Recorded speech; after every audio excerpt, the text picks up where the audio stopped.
Olá pessoal, no vídeo de hoje nós vamos falar de surgimento de uma estrela e de um sistema planetário. O ciclo, eu vou falar também como é que funciona o ciclo de vida de uma estrela.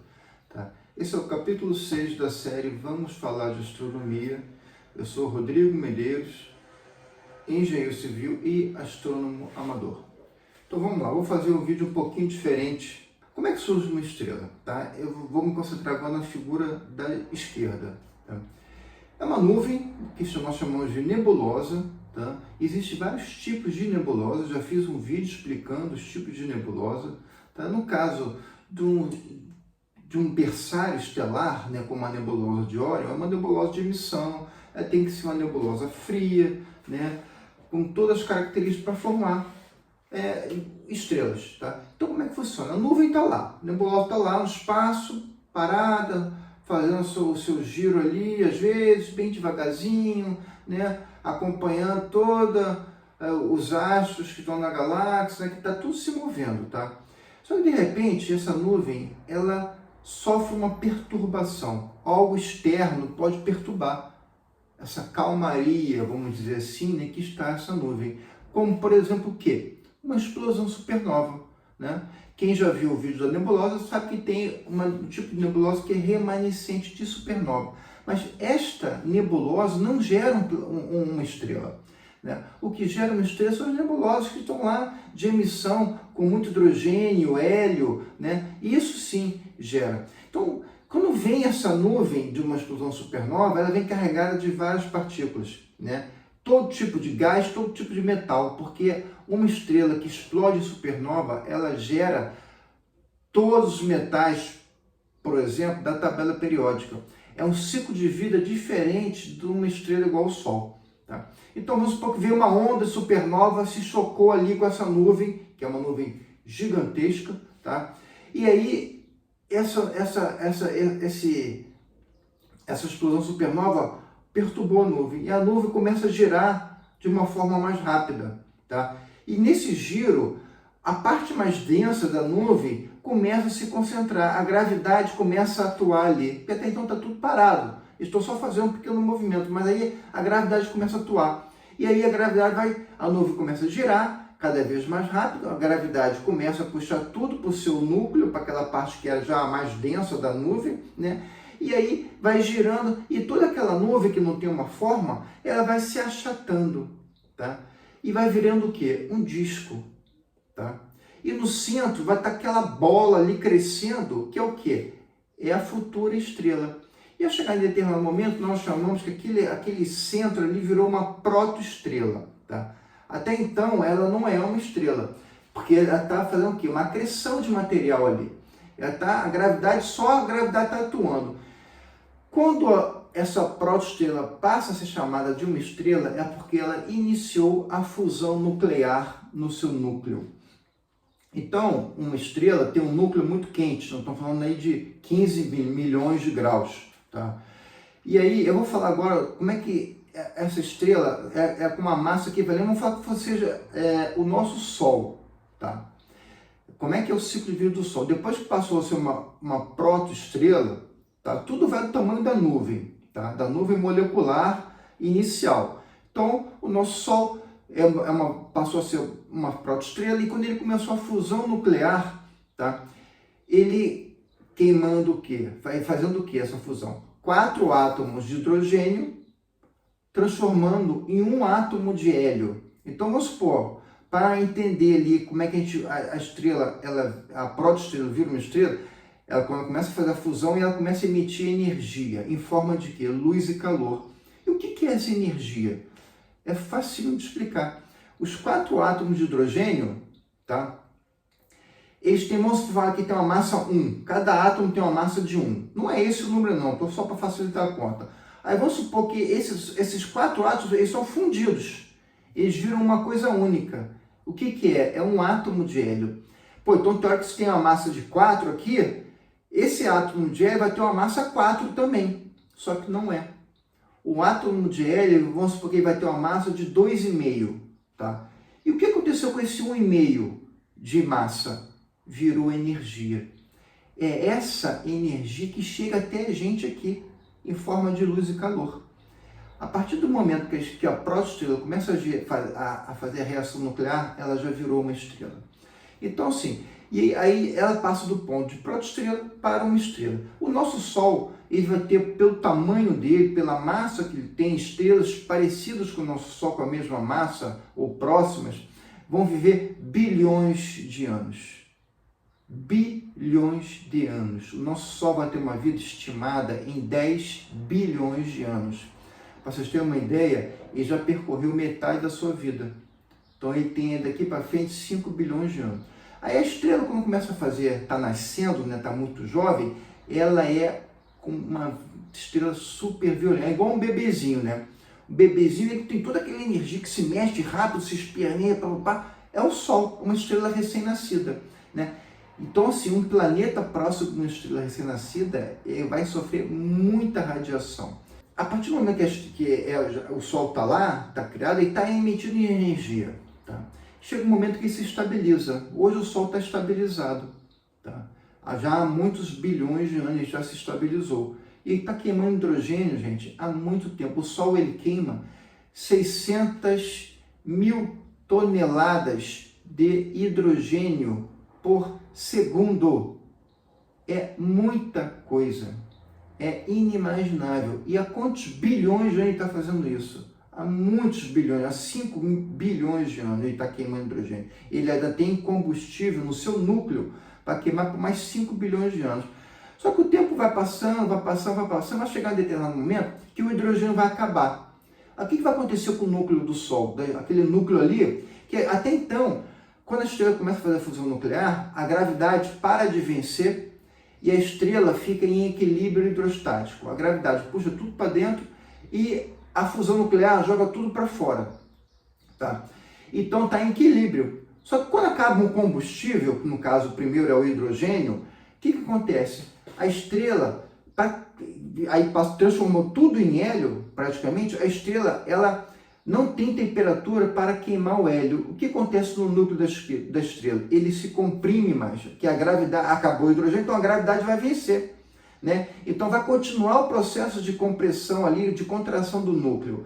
Só que chega em determinado momento que todo o hélio que está ali dentro ele vai sendo comprimido, e a temperatura vai aumentando. E chega um momento que a temperatura chega no ponto de fazer a fusão nuclear de hélio. Em que, no caso do nosso Sol, né, o elemento seguinte é o carbono. Né?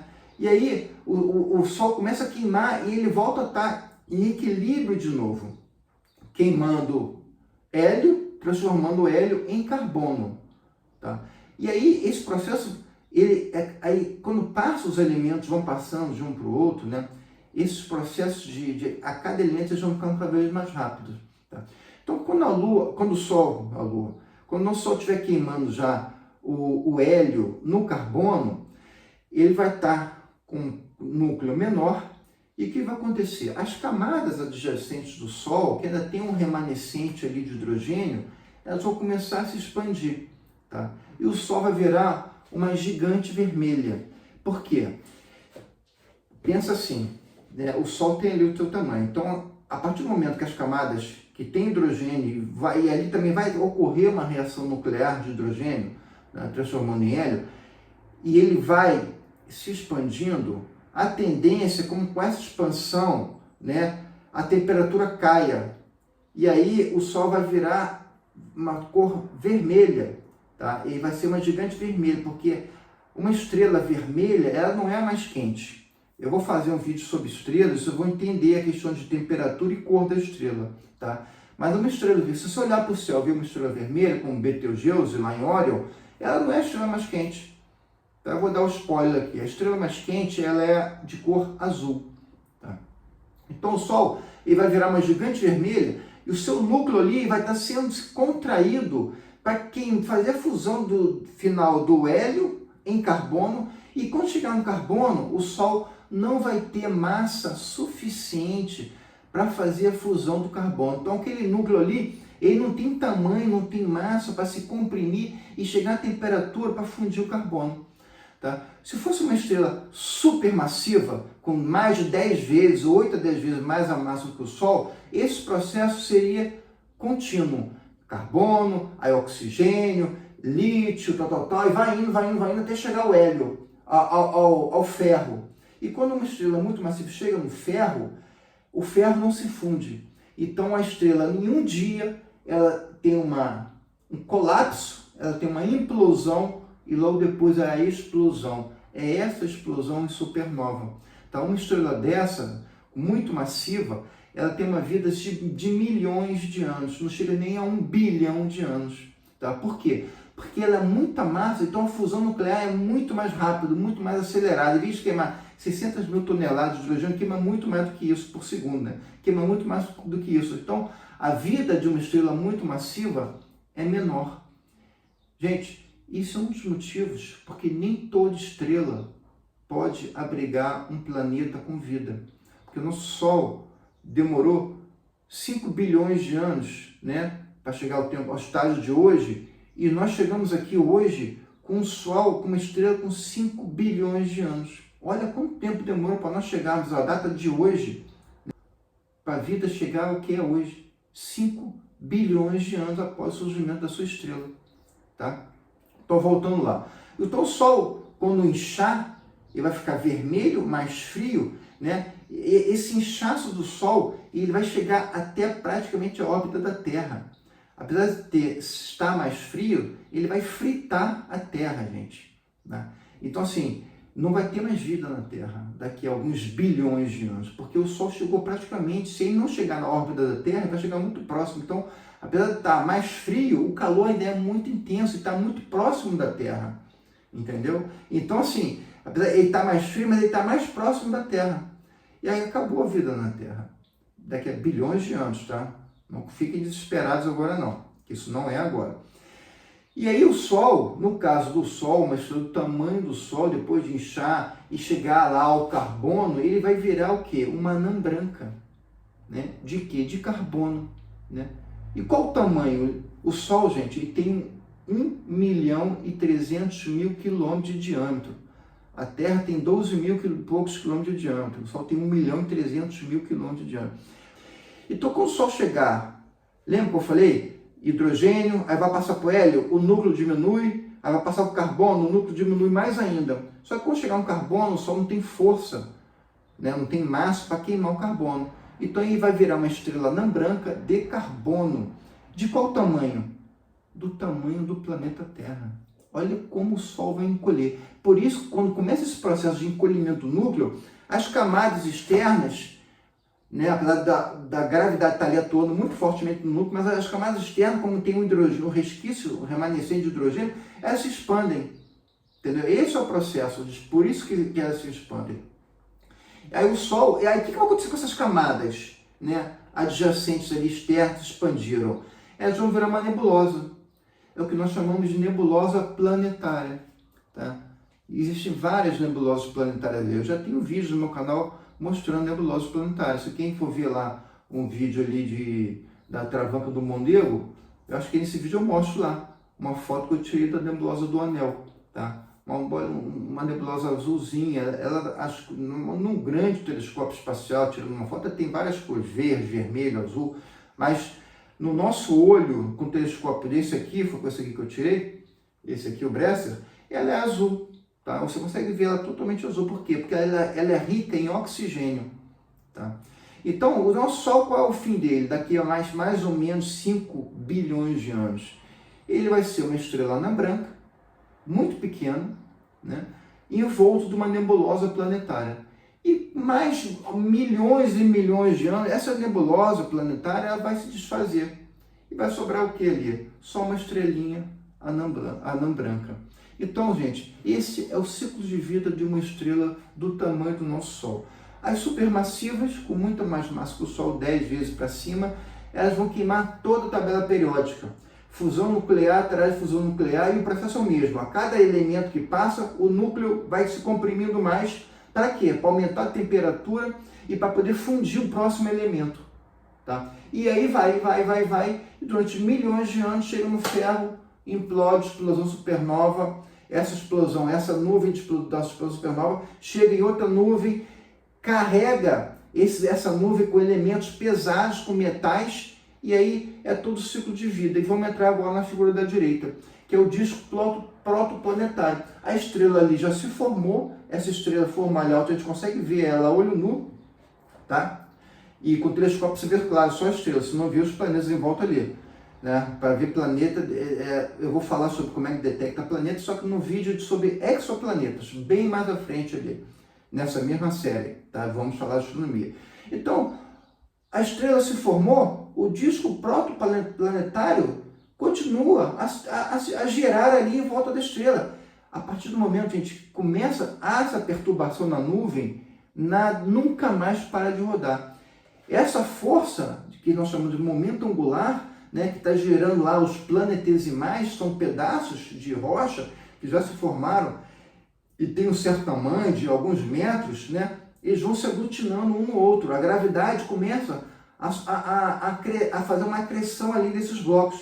E eles vão somando, vão se chocando. Nesse chocão há um choque, há um calor, eles vão se fundindo ali e cada vez crescendo mais, até que vira, né, um pequeno planeta. E isso aí vai, aí o planeta vai limpando a sua órbita, como aconteceu com a Terra, com Mercúrio, com Vênus, com Marte. Todos os planetas, a órbita é limpa, diferente, por exemplo, de Plutão. Tá? Eu vou chegar lá quando falar do planeta Plutão. Então, assim, o disco planetesimal ele vai se formando ao longo de bilhões de anos. Então, como eu falei, a Terra demorou praticamente, a Terra se formou mais ou menos, começou a se formar, né, em uma bola de magma, 1 bilhão de anos, aí vamos falar depois do Sol. E demorou quanto tempo? 4 bilhões de anos para chegar à vida, como a gente conhece como ela é hoje. Então, o processo não é simples, não é rápido, é muito demorado para chegar ao que a gente chegou hoje. A partir do nascimento do Sol, foram 5 bilhões de anos. É muito tempo. Tivemos várias extinções, né, em massa aqui na Terra. Então, sim, o processo é esse. A gente não consegue fazer um filme, né, da formação de um planeta, de um sistema planetário, porque são milhões de anos, bilhões de anos. Então, a gente olhando, observando essa foto da estrela Fomalhaut, que é uma foto real, tá, do James Webb, a gente consegue entender como é que se forma um sistema planetário, entendeu? Então é isso, basicamente é isso. E esse sistema planetário ele vai demorar ainda milhões de anos para se formar, já há um protoplaneta ali formado, tá? Mas ele está limpando a órbita ainda, então ele ainda vai crescer, então a gente não sabe nem como é que vai ser um rochoso, vai ser um gasoso, a gente não sabe, tá? É isso, eu espero que vocês tenham gostado. Se gostou, dá o like no vídeo, se inscreve no canal, só assim você vai me ajudar a fazer o canal crescer. Muito obrigado e até o próximo vídeo.